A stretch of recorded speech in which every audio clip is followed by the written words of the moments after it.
নমস্কার, আমি উর্না। আপনারা দেখছেন প্যারালাল ঝলক। ডিজিটাল মিডিয়ায় এই প্রথম আপনাদের জন্য বাংলায় খেলার বুলেটিন। আইএসএল এর সব খবর তো রয়েছে, সেই সঙ্গে ফুটবলের যাবতীয় খবর নিয়ে দেখতে থাকুন খেল সকার।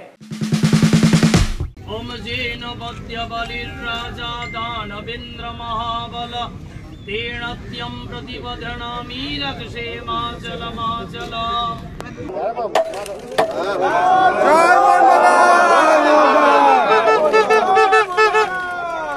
বিদায় 1431, স্বাগত 1432। বাঙালির নববর্ষ, বাংলার নতুন বছর, শপথের দিন, অঙ্গীকারের দিন। নতুন ভোরে নতুন সূর্যোদয়ে আগামীর ডাকে নতুন করে যাত্রা শুরুর দিন। বৈশাখের প্রথম প্রভাতে ময়দানেও নবসাজে সেজে উঠে নতুন শপথ, নতুন অঙ্গীকার। সবুজ মেরুনে আরও রঙিন সাফল্যের কামনা, লাল হলুদে ব্যর্থতার গ্লানি ধুয়ে নতুন দিনের প্রার্থনা। ভবানীপুর থেকে এয়ারলাইন্স, খিদিরপুর থেকে কাস্টমস, ক্লাবে ক্লাবে তাঁবুতে তাঁবুতে বর্ষবরণের উচ্ছ্বাসে আবেগে বার পুজোয় এসো হে বৈশাখ।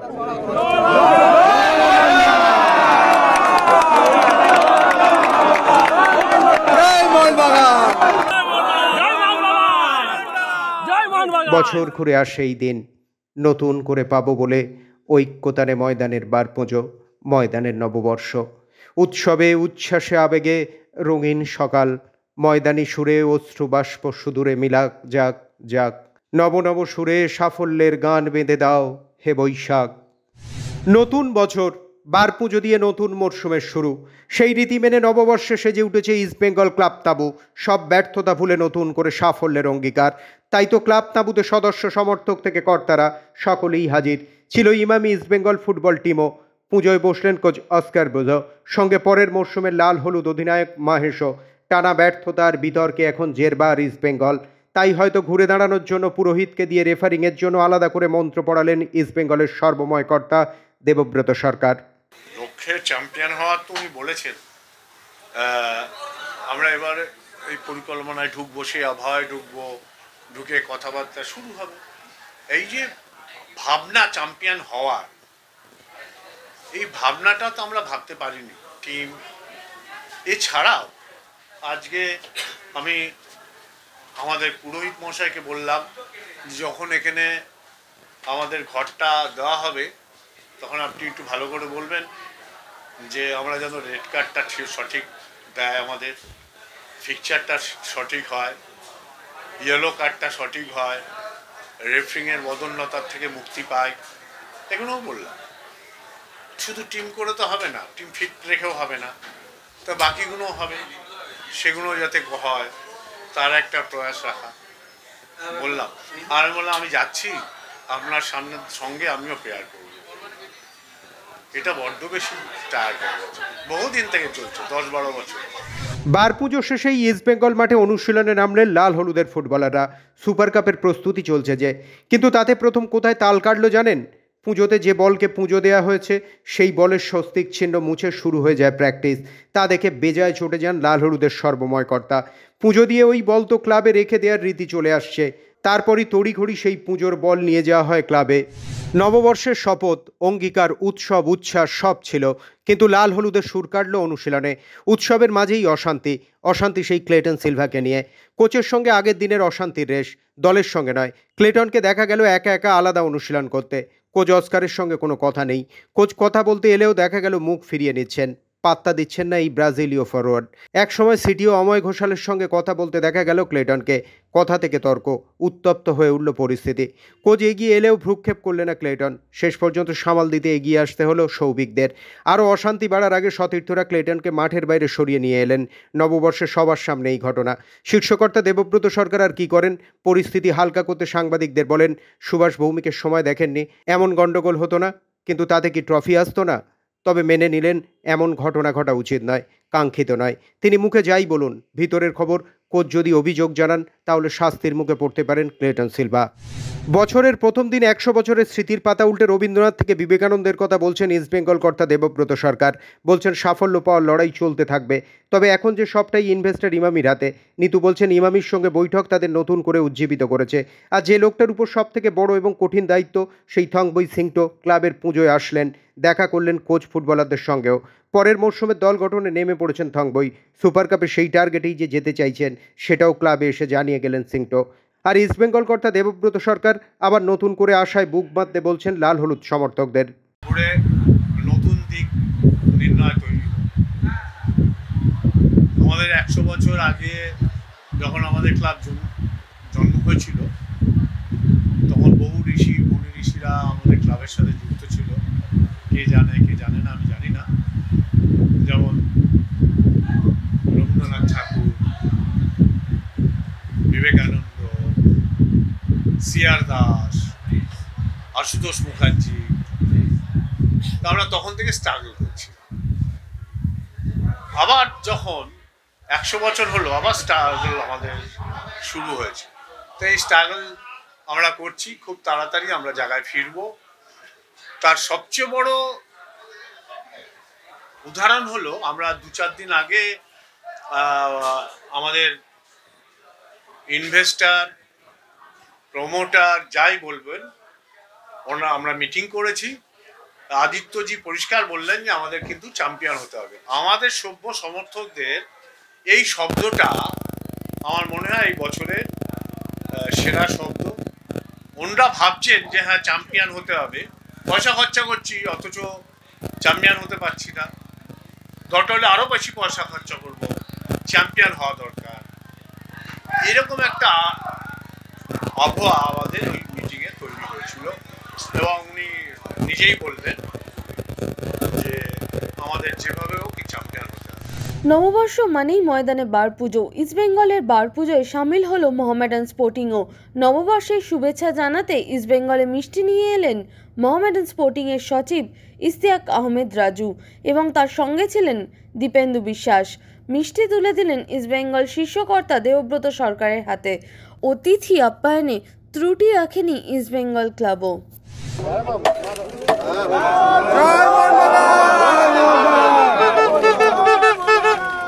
সাফল্যের চূড়ায় এখন মোহনবাগান। নতুন বছরের প্রথম দিনে বার পুজোয় চাঁদের হাট সবুজ মেরুন তাঁবুতে। ক্লাব তাঁবুতে জল করছে লিগ শিল্ড এবং আইএসএল এর দুটো ট্রফি, সঙ্গে নবীন প্রবীণের মেলবন্ধন। বার পুজোয় একসঙ্গে সুব্রত ভট্টাচার্য আর দীপেন্দু বিশ্বাস যেন আগামীর তারকাকে রক্ষণ সামলানোর টিপস দিয়ে গেলেন। ছিলেন প্রসূন ব্যানার্জি, এসেছিলেন সঞ্জয় বসু। সকালে নিষ্ঠার সঙ্গে বার পুজোয় বসলেন মোহনবাগান সচিব দেবাশিস দত্ত। আর খাওয়া দাওয়া থেকে সাংস্কৃতিক অনুষ্ঠান। বাগানের বর্ষবরণ যেন আরও বেশি জাঁকজমকপূর্ণ। আর হবে নাই বা কেন, মাঠের সাফল্য, আইএসএলের দুটো ট্রফি, সমর্থকদের মুখে হাসি। তাই তো মোহনবাগান সচিব এএফসির মঞ্চে সাফল্যের অঙ্গীকার নিলেন বছরের প্রথম দিনে। যেদিন আমরা সই করেছিলাম, আমি টুম্পাই সই করেছিলাম অ্যাকচুয়ালি সঞ্জীব গোয়েঙ্কার চুক্তির সঙ্গে। তো সেই চুক্তিতে আমাদের আসল ড্রিমটা কী ছিল, স্বপ্নটা কী ছিল? মোহনবাগান তো ভারত সেরা ছিল, 1911 থেকে তো ভারত সেরা আছে। আমাদের ড্রিম ছিল যে এবার এশীয় মানে পৌঁছতে হবে এবং একদিন না একদিন এশীয় সেরা হতে হবে। আমি তখনই বলেছিলাম যে এটা কখনো একদিনে হতে পারে না, এটা 5 বছর লাগবে মিনিমাম। তখন বলেছিলাম, সেই 5 বছরটা এবছর হচ্ছে। এখন আমরা ভাবতে পারি যে এই বছর যখন আমরা চ্যাম্পিয়ন্স লিগ খেলতে যাব, সেখানে মোহনবাগান একটা ভালো ফল করবে। আপনি নিতে পারেন আপনি চ্যাম্পিয়ন হবেন, এত মূর্খ আমি নই। আমি ফুটবলটা একটু হলেও বুঝি। ওখানে আবার আমাদের ধীরে ধীরে 5 থেকে 7 বছর এসে দেখুন কত বছর আমরা এএফসিতে ছিলাম। কিন্তু আমি বলবো যে আমাদেরকে আরও সঠিকভাবে এবার আমাদের এশীয় মানে খেলার জন্য প্ল্যানিং করতে হবে। যেরকম আগের বার আমাদের একটা ম্যাচ এমন একটা জায়গায় পড়লো যেখানে আমরা যেতে পারলাম না, দুর্ভাগ্য। তার জন্য না হলে কিন্তু আমরা ওপরের দিকে আরও উঠতাম। তো এইবার আমাদের প্ল্যানিংটা সঠিকভাবে করতে হবে যাতে আমরা এশীয় মানে আরও ওপর দিকে উঠতে পারি। বছরের প্রথম দিন, বার পুজো, কিন্তু রাজনৈতিক তরজা শুরু হয়ে গেল মোহনবাগানে। মাঠে সকলের সামনে দেবাশিস দত্ত, সঞ্জয় বোস একে অপরকে জড়িয়ে ধরলেন ঠিকই, কিন্তু ক্যামেরার সামনে যে একে অপরের দিকে আঙুল তুলতেই ব্যস্ত হয়ে পড়লেন। আসলে মোহনবাগানে নির্বাচন যে আসন্ন, তাই বছরের প্রথম দিন থেকে ভোটের প্রচারে শাসক বিরোধী দুই গোষ্ঠী। ছোট ভাইয়ের মতো ওকে আমি প্রচণ্ড স্নেহ করি ওকে আমি প্রচুর, আমাকে ওর মন্তব্য কিছু একটা করেছিল, আমার কাছে এসে প্রেস এসেছিলো তার সম্বন্ধে জানতে। আমি বললাম ওর মন্তব্যের আমি জবাব দেবো না। আমার ছোটো ভাইয়ের মতো, ওকে আমি প্রচণ্ড স্নেহ করি। আর দেবাশিস দত্ত কী সেটা সদস্যরা জানে, সমর্থকরা জানে। তো তার প্রতিফলন সময় মতোই ঘটবে। এখন তো ও বলল, ও হয়তো দুঃখে ভালোবাসায় কিছু কথা বলেছে। ভাইয়ের মতন চিন্তা একদিক দিয়ে, আরেক দিকে বলবে যে আমি নাকি মোহনবাগানের হার চাইছি সেলিব্রেশনে এ হবে বলে, এই দুটো মেলে না। ভাই হলে ভাইয়ের মতো আচরণ করতে হয়। একদম সঠিক লিখেছেন। উনি কি বলতে চেয়েছেন, যে কমিটি আন্ডারে সাফল্য হয় তার নেতৃত্বে যে থাকে সেই হচ্ছে অ্যাকচুয়াল লোক। তাহলে এই 3 বছরের যে নেতৃত্ব যিনি দিয়েছেন, যে সেক্রেটারি, তাকেই উনি অ্যাকচুয়ালি ধন্যবাদ জানিয়েছেন ওই চিঠির মাধ্যমে। উনি বলতে চেয়েছেন এই 3 বছরের সাফল্যটাও এই জেনারেল সেক্রেটারির আন্ডারে হয়েছে, দেবাশিস দত্তের আন্ডারে। এটাই টুটুবাবু বলতে চেয়েছেন। আপনারা চিঠিটার ওপর দিক পড়েছেন, নিচের দিক পড়েননি। It is written in the between the lines পড়তে হবে। আজকে পয়লা বৈশাখের দিনে আমি বলতে চাই না, তাও 2-3টে কথা তাহলে বলি। একটা হচ্ছে মোহনবাগানের ফুটবলের ধারাবাহিক সাফল্য লাস্ট 6 বছর ধরে হয়ে আসছে। এই টাই আপ এবং আপনারা জানেন যে মোহনবাগান সুপার জায়ান্টস হওয়ার পর থেকে ক্লাবের ফুটবলের রোলটা খুবই লিমিটেড। ক্লাবের রোল নেই বললেই চলে। আমরা আমাদের কমিটি ডিসিশন নিয়েছিল যে 50 বছরের যারা বেশি মেম্বার, তারা মেম্বারশিপ, বয়স নয়, তাদেরকে সম্বর্ধনা দেওয়া হবে আজকের মঞ্চে। কিন্তু ইলেকশন কমিশনকে সিঞ্জয় বোস চিঠি দেন যে ওখানে করতে পারবে না। এটাতে ইলেকশনে প্রভাবিত হবে ভোটাররা। ইলেকশন চেয়ারম্যান আমাকে ডাকেন, আমি ওনাকে জানিয়ে রেখেছিলাম। উনি বলেন ওনার চিঠি এসছে, আপনাকে আমরা অনুরোধ করছি যে আপনি এটাকে ডেফার করুন, ইলেকশনের পরে করুন। যতদিন ইলেকশন হয়নি ততদিন কিন্তু সচিবের কোনো উইশ যেত না। এখন ফোন কলে উইশ যাচ্ছে, সব মেম্বারদের ডেকে পাঠানো হচ্ছে। তো ইলেকশানে কে ইউজ করছে কি সেটা সদস্যরাই বলতে পারবে। বলছে 50 বছরের ঊর্ধ্ব যারা মেম্বার তাদের সম্বর্ধনাটা আমি আটকে দিয়েছি। আমার বক্তব্য হচ্ছে 3 বছর ধরে ছিল, প্রচুর সময় ছিল। তাহলে সে আজকে এই ইলেকশন অ্যানাউন্স হওয়ার পরে পয়লা বৈশাখটা কেন চুজ করলো? যদি এ তাকে জিতে আসবে, তো ধরে নিচ্ছে যদি জিতে আসে 29শে জুলাই দেবে সংবর্ধনা। তো আমি মনে করি আমাদের এই ম্যাচগুলো হারা দরকার ছিল। এই আইএসএল কাপ জেতা উচিত হয়নি, আইএসএল লিগ সিরিজ জেতা উচিত হয়নি, হকি চ্যাম্পিয়ন উচিত হয়নি। কারণ তাতে কিন্তু মেম্বাররা, সাপোর্টাররা অনেক বেশি প্রভাবিত হয়। তাতে এই 50 বছরের আমি 15 জন বা 20 জনই ম্যাক্সিমাম হতো, তাদেরকে সম্বর্ধনা দিয়ে যতটা প্রভাবিত হয়, জিতে কিন্তু অনেক বেশি প্রভাবিত হয়। আমার মনে হয় মোহনবাগানের সাফল্য না হলেই ওনারা বেশি খুশি হতেন। মোহনবাগান জনতা ঠিক করবে যে মোহনবাগান ক্লাবের জন্য কার ভালো কে খারাপ। আর কি বোকা বোকা কথা, তাহলে সেলিব্রেশনের জন্য মোহনবাগান জেতা না জেতা, মানে এগুলো এরা মোহনবাগান ক্লাবের সচিব, সে যদি এমনি বালখিল্য আচরণ করে, খুবই হাস্যকর ব্যাপার। মোহনবাগান নির্বাচনের আগে এ কিসের ইঙ্গিত? পয়লা বৈশাখের বারপুজোয় মোহনবাগান ক্লাবে গেলেন না ক্রীড়ামন্ত্রী অরূপ বিশ্বাস, তবে ইস্টবেঙ্গল ক্লাবে দেখা গেল তাকে। লাল হলুদ ক্লাবে গেলেন অথচ সবুজ মেরুনে নয় কেন? সামনেই মোহনবাগানের নির্বাচন, তার আগে মোহনবাগানের জাঁকজমকপূর্ণ অনুষ্ঠানে গেলেন না ক্রীড়ামন্ত্রী, তাও তাকে নিমন্ত্রণ করা সত্ত্বেও। আসলে আইএসএল কাপ ফাইনালে প্রথমে ক্রীড়ামন্ত্রীকে আমন্ত্রণ না করায় দূরত্ব বেড়েছিল। মোহনবাগান সচিব বিষয়টি দুঃখজনক বলে জানিয়েছেন। এফএসডিএল-এর করা ভুলে খেসারত দিতে হচ্ছে তাদের। তবে মোহনবাগান নির্বাচনের আগে ক্রীড়ামন্ত্রীর মোহনবাগানে না যাওয়াটা কি নতুন কোনো ইঙ্গিত? তার উত্তর দেবে সময়ই। নববর্ষের দিনও মোহনবাগান তাঁবুতে নির্বাচনের হাওয়া বইছে। দেবাশিস দত্তের সঙ্গে ক্লাব তাঁবুতে বৈঠকে বসলেন সৌরভ গঙ্গোপাধ্যায়। ময়দানের বার পুজোয় সামিল হয়েছেন প্রাক্তন বিসিসিআই সভাপতি। সকালেই হাজির হয়েছিলেন এরিয়ানে, বর্তমানে সেই ক্লাবের সভাপতিও তিনি। এরপর যান ভবানীপুর ক্লাবে, সেখান থেকে মোহনবাগান ক্লাবে যান শিল্ড এবং কাপ দেখতে। এরপরেই দেবাশিস দত্তের সঙ্গে দীর্ঘমেয়াদী বৈঠক করেন তিনি। এই বৈঠক নির্বাচনে কতটা প্রভাব ফেলবে তা সময় বলবে, তবে তিনি যে আত্মপ্রান্ত মোহনবাগানই আরও একবার বোঝা গেল তার কথাতেই। মোহনবাগান আমরা দারুণ টিম। আইএসএলে আমরা 2014 থেকে ট্রফি জিতছি প্রথম বছর থেকে। সোমবার রিয়েল ভ্যালাদোলিদের বিরুদ্ধে 4-2 গোলে জিতে লা লিগা খেতাব জয়ের দৌড়ে বার্সেলোনা আর রিয়েল মাদ্রিদের ওপর চাপ সৃষ্টি করল আতলেতিকো মাদ্রিদ। পেনাল্টি থেকে দলের হয়ে 2টি গোল করলেন জুলিয়ানো অ্যালভারেজ। 63 পয়েন্ট নিয়ে আতলেতিকো মাদ্রিদ এখন লিগ টেবিলে 3 নম্বরে। 3 পয়েন্ট এগিয়ে থাকা রিয়েল 2 নম্বরে আর 7 পয়েন্ট এগিয়ে থাকা বার্সেলোনা শীর্ষে। রোমেলু লুকাকুর 2টো ঠিকানা লেখা পাশে নাপোলির 2 গোল। সোমবার সেরিয়াতে এমপোলির বিরুদ্ধে 3 গোলে জিতে নাপোলি চাপ বাড়ালো সেরিয়ার লিগ টেবিলের শীর্ষে থাকা ইন্টার মিলানের বিরুদ্ধে। দু দলের মধ্যে থাকা তফাৎ মাত্র 3 পয়েন্টের।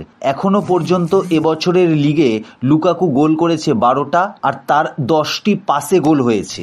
ফ্রান্স ফুটবলের নতুন তারা ডিজায়ার ডো ইতিমধ্যেই পিএসজির আশা হয়ে উঠেছেন 19 বছরের এই ফুটবলারটি। জানুয়ারিতে চ্যাম্পিয়ন্স লিগে ম্যানচেস্টার সিটির বিরুদ্ধে পিএসজির 4-2 গোলের ম্যাচে ডিজায়ারের দুর্দান্ত পারফরমেন্স দেখে উচ্ছ্বসিত কোচ লুইস এনরিকে বলেছিলেন, বিশ্ব ফুটবলকে শাসন যারা আগামী দিনের করবে তাদের মধ্যে ও একজন।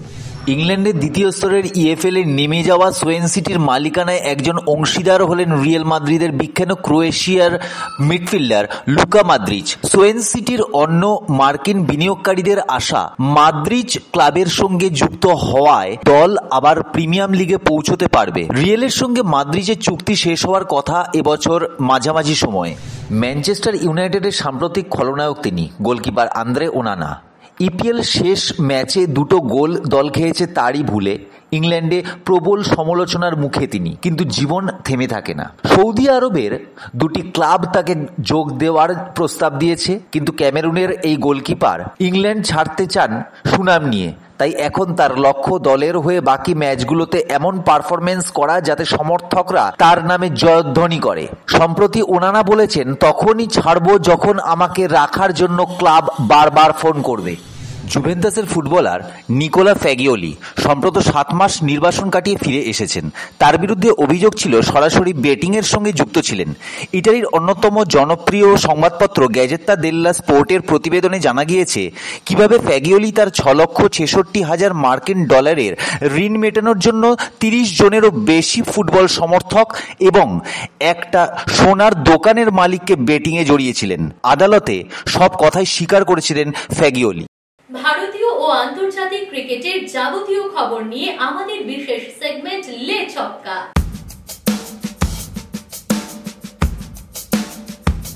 2019-এর পর প্রথমবার সোমবার মহেন্দ্র সিং ধোনি ম্যাচের সেরার পুরস্কার জিতলেন। ব্যাট হাতে 11 বলে 26 রান করেছেন। সোমবার একানা স্টেডিয়ামে চেন্নাই সুপার কিংস 5 উইকেটে হারালো লখনৌ সুপার জায়ান্টসকে। জিতে ধোনি বলেছেন, জয়টা আমাদের আত্মবিশ্বাস বাড়ালো। পুরনো সম্পর্ক ঝালিয়ে নিলেন ধোনি আর সঞ্জীব গোয়েঙ্কা। সোমবার সিএসকে বনাম এলএসজি ম্যাচের পর ক্রিকেটারদের সঙ্গে দেখা করেন, কথা বলেন এলএসজি কর্ণধার সঞ্জীব গোয়েঙ্কা। ধোনির সঙ্গে হাত মিলিয়ে কুশল বিনিময়। দুজনে কথা হলো কিছুক্ষণ। গোয়েঙ্কার একসময়ের রাইজিং পুনে সুপার জায়ান্ট 2 বছর খেলেছিলেন মাহি। দুজনের আলাপচারিতায় ছিল আবেগ, উষ্ণতা। তবে তারপরই আইপিএল এর পিচ বিতর্কে মুখ খুললেন ধোনি। চেন্নাইয়ের পিচ প্রসঙ্গে তিনি জানালেন, কেউই নিস্তেজ ক্রিকেট খেলতে চায় না। চেন্নাইয়ের পিচ আরও ভালো হওয়া দরকার, না হলে ব্যাটসম্যানরা শট খেলার আত্মবিশ্বাস পাচ্ছে না। অ্যাওয়ে ম্যাচের তুলনায় ভালো ব্যাট করেছে তারা। পিচ বিতর্কে এভাবেই গলা মেলালেন মহেন্দ্র সিং ধোনি। আইসিসি মাসের সেরা ক্রিকেটারের পুরস্কার পেলেন শ্রেয়াস আইয়ার। মার্চ মাসের জন্য তিনি সেরা বিবেচিত হয়েছেন।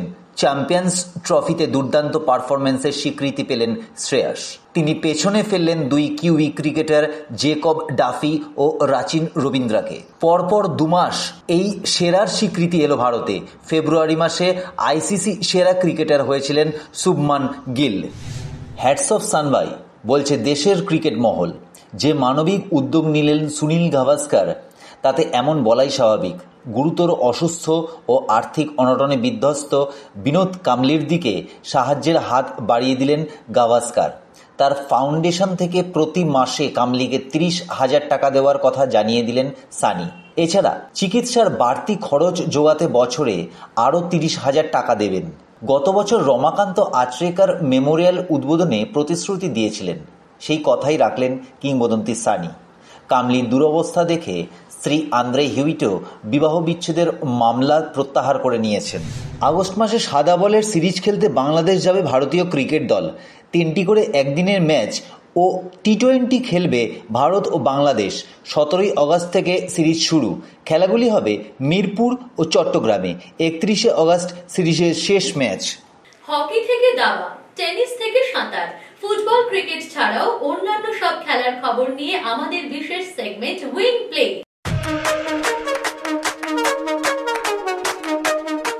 আসন্ন সুধীরমান কাপ ব্যাডমিন্টনে ভারতের বড় আশা পিভি সিন্ধু ও লক্ষ্য সেন। আগামী 27শে এপ্রিল থেকে চীনে অনুষ্ঠিত হবে এই মিক্সড ইভেন্ট। 14 সদস্যের ভারতীয় দল থেকে অবশ্য চোটের জন্য সরে দাঁড়াতে হলো সেরা ডাবলস জুটি সাত্বিকা সাইরাজ ও চিরাগ শেট্টিকে। একই কারণে খেলতে পারবেন না সেরা মহিলা ডাবলস জুটি গায়ত্রী গোপীচাঁদ ও তৃষা জলি।